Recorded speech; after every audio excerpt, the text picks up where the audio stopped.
Welcome to the first episode of my music podcast, in which I will be talking about pop stars, stories behind famous songs, unjustly forgotten pop hits, or interesting English lyrics.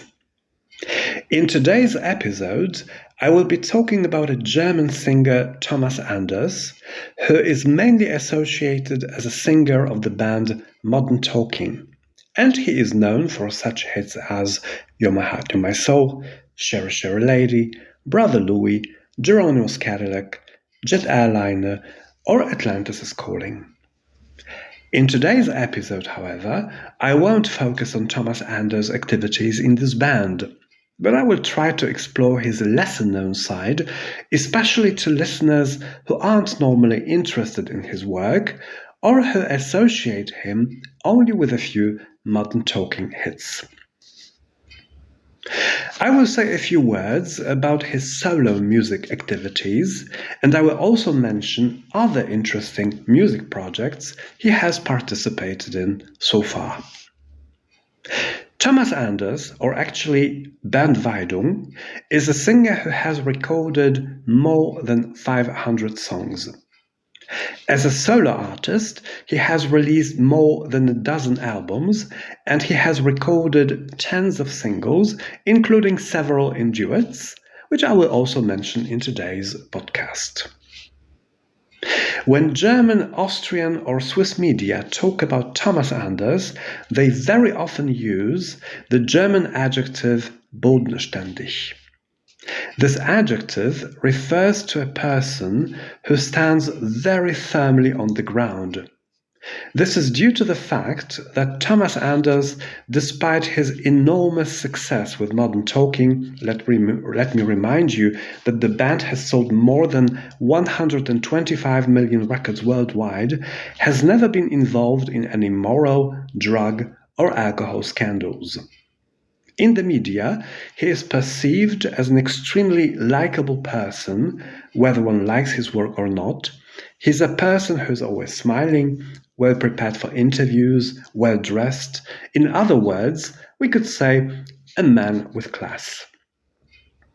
Thomas Anders is also famous for his love of cooking, and in the recent years, he has very often appeared on various German cooking programs on TV, and he has also published two cookbooks, which have been very popular in the German market.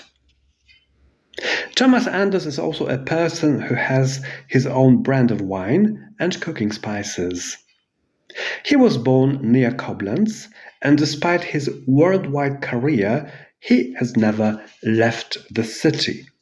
He has lived there ever since. In 2023, he received an award from the mayor of the city for his exceptional contribution to the promotion of Koblenz, as well as the German province called Rhineland-Pfalz. I mentioned at the beginning of my episode that Thomas Anders is an artist I respect, and I must say that this is of course related to the character traits I mentioned a moment ago, but also to the fact that he's an artist who, practically speaking, has been releasing new albums in different styles every 2 or 3 years since the early 1980s, basically without a longer break. He's an artist who mainly specializes in pop music, but in his work we can find soul, swing, or smooth jazz recordings. Thomas Anders is a performer who, first of all, is professionally active all the time. This is a person who continues to tour around the world every year, and as I mentioned earlier, this is also an artist who hasn't rested on his laurels. He is still active in musical life up to now. Not like the case of many singers, many bands, who have had 1, 2, or 3 hits, and they do not record any new songs, but perform all the time with one song, with one recording at various concerts. It's not this case. Now I will say a few words about Thomas Anders' career. Thomas Anders' career begins when he is 17 years old. In 1980, he wins the Young Talent competition on Radio Luxembourg. He signs a record contract with the CBS label, and it's in 1980 that he records his first single entitled Judy. The years 1980, 1984 are actually the time when Thomas Anders releases singles recorded in German, later produced by Dieter Bohlen. Together, they record the cover of the band Real Life Send Me an Angel. The German title of the single was Heißkalter Engel, and I have to say that it's a brilliantly crafted cover song. I recommend listening to it on the internet. In addition, he also records a cover by F.R. David, known for his famous hit Words Don't Come Easy. The single he records with Dieter Bohlen is called Was macht das schon? And it's a cover song of F.R. David, Pick Up the Phone. Thomas Anders' activity in Modern Talking begins in 1984, and as I said, I will certainly return to this band during my podcast, but today I will focus on Thomas Anders' solo career. After the breakup of the Modern Talking duo, Thomas Anders wanted to disassociate himself from the band's songs at all costs. That's quite understandable, because at the end of the 1980s, a great deal of criticism fell on the band, and we must also remember that the early 1990s was also a period when rock music mainly reigned on the charts. On the other hand, the music of the 1980s, especially pop music, disco music, went a little bit into oblivion. That's why Thomas Anders also began to record albums in a slightly different style. Pop records, but already a bit more mature. In the 1990s, he moved to the United States, being tired of popularity in Europe, settled down in LA, and began working with British and American producers on his albums. The first album he released after the breakup of Modern Talking was an album called Different.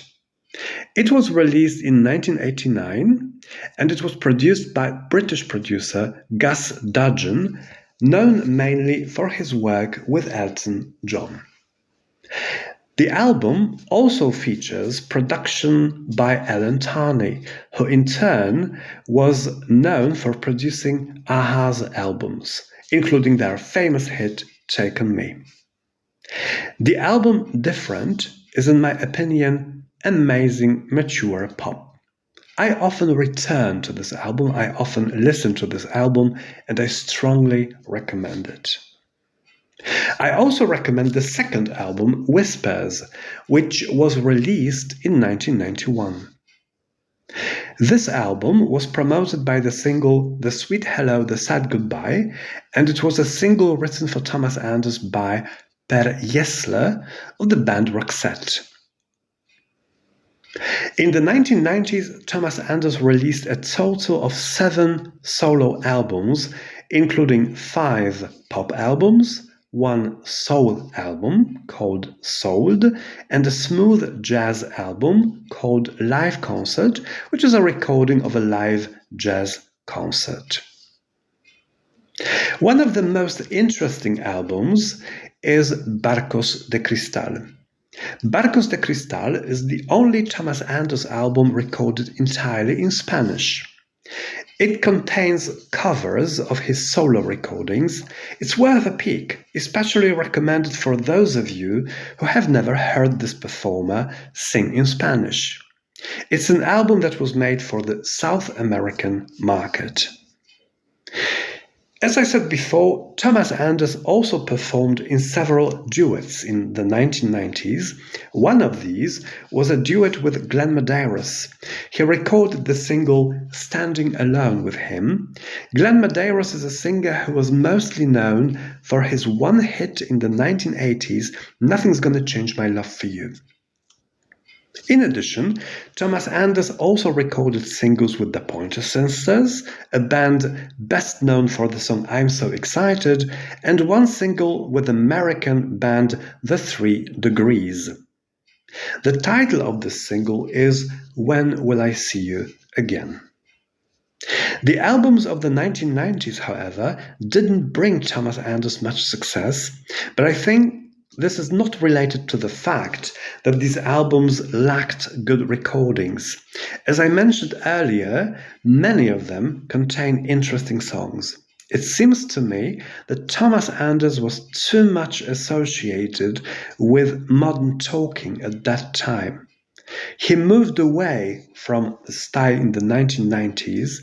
The recordings he made were still pop records, but were also soul records, smooth jazz records, swing albums, and I think that this activity, this new artistic activity, was not perceived, was not received well enough by his former fans. I think it's always a risk with artists who start experimenting with other styles. This is, of course, on the one hand, very beneficial for the artist himself. He or she develops professionally, while such changes are not always perceived positively by fans. And it often happens that fans simply do not accept these new projects of a given artist. The year 1998 marked Thomas Anders' return to modern talking and, of course, a break in his solo activity until the band's subsequent breakup in 2003. In the meantime, he recorded several additional singles that didn't appear on albums. These were mostly dance singles. He also appeared in 2 films as an actor, in the Swedish thriller Stockholm Marathon and the German crime film Müller, Dame, Mord. The beginning of his activity after the second breakup of Modern Talking duo was an album produced by Peter Ries, best known for his collaboration with Michael Cretu and Sandra. This was the album This Time, which was released in 2004. A very interesting record in his solo artistic activity is Songs Forever from 2006. This is an album that contains mostly cover songs, but interestingly enough, in a symphonic edition. It may be interesting to know that this CD was recorded with the Warsaw Symphony Orchestra. It includes covers of such bands as Spandau Ballet, Eurythmics, recordings by Boy George, Rick Astley, Cliff Richard, and Lisa Stansfield. If anyone would like to listen to Thomas Anders just in such a performance, more symphonic, I really recommend it. It's a very good album, despite the fact that it contains only cover songs. A very good album, kept in a pop style and superbly produced, is the album Strong from 2010. This record was produced in Russia by a well-known producer, Sergei Revtov. The album has sold over 1 million copies in Russia and the Ukraine. It's one of my favorite albums, and I really recommend it to all people who like well-produced pop recordings. I'd like to mention that Thomas Anders still has a star status in Russia and the former Soviet Union. This is due to the fact that Modern Talking, after the collapse of the Soviet Union, was the first Western band promoted in that market. To this day, in both Russia and the former Soviet states, Modern Talking has exactly the same star status as ABBA or the Beatles. Such a situation hasn't been the case in other markets, because despite the huge number of records sold, as I mentioned earlier, 125 million, Modern Talking has always come under fire from critics and has never been put on the same level as the bands ABBA or the Beatles in other countries, despite the same sales results. This is precisely the situation we are facing in Russia and the former Soviet Union. Thomas Anders, meanwhile, is also recording a Christmas album, and 2011 marks the beginning of Thomas Anders' collaboration with German producer Uwe Fahrenkrog-Petersen, best known for his work with Nena, and most notably as the composer of the very famous hit 99 Luftballons. This duo was actually meant to be a follow-up to Modern Talking. The men released the album too with the single Gigolo, while although the songs hit the charts mostly in German markets, but the collaboration didn't continue after 2012. 2017 marks Thomas Anders' return to his German roots. He releases 2 German language albums, Pures Leben and Ewig mit dir. Very interesting songs in German and, in my opinion, also with very good lyrics. I personally like the song Das Leben ist jetzt, Life is Now, which mainly says that we shouldn't focus on the past. We shouldn't look too far into the future, but live in the present moment because life is happening now. And in fact, most of the lyrics written for this album just deal with similar subjects. So if anyone likes the German language in songs, likes Thomas Anders, I highly recommend these 2 albums, Pures Leben and Ewig mit dir.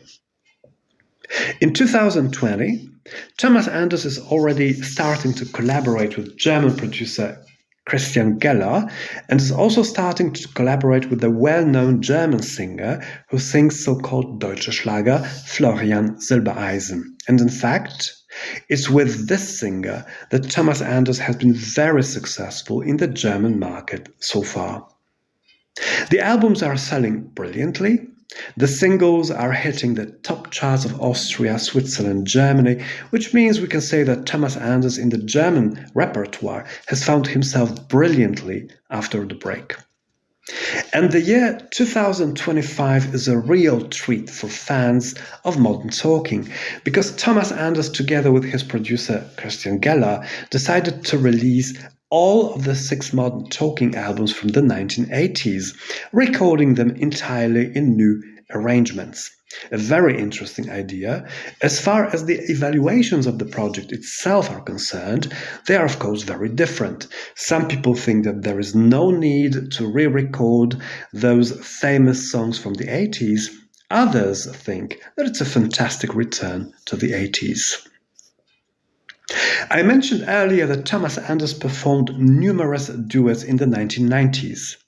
This has also been the case in the recent years. He recorded, for example, a single with Sandra, The Night is Still Young. He also sang in a duet with one of the Polish singers, Kasia Nowa. The song was called Forever in a Dream. He also recorded a duet with an Ukrainian singer, Kamalia Zahur, No Ordinary Love, or, for example, the song We Are One with an Iranian singer, Omid Soltani. I hope that you have listened to my podcast, my episode, with interest, and now you also have a slightly different view on the singer. People who listen to Thomas Anders on a daily basis, who like his work, know about his activities, do know about his activities outside Modern Talking. But in general, the image of this artist is basically reduced to a few songs of Modern Talking, Modern Talking's greatest hits, and I personally think that this image is not quite true. I hope that in my podcast I was able to show this with some examples. I invite you to the next episodes of my podcast and thank you very much for your attention.